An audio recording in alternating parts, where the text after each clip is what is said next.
kwenye kioo, mara ujishike. Mimi sikuja kuangalia hivyo vitu vyako. Naona tu nazidi kunipotezea muda. Nipe changu mimi niende. Maana kuna wateja wengine huko wananisubiri. Yaani iko hivi. Ukishatoka kwenye hizi kazi lazima ujiweke smart.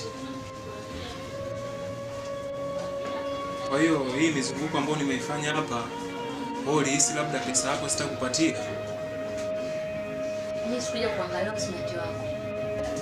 Nilichokuja kupata hapa mimi ni hela. Nipe pesa niende, maneno mengi ya nini kaka?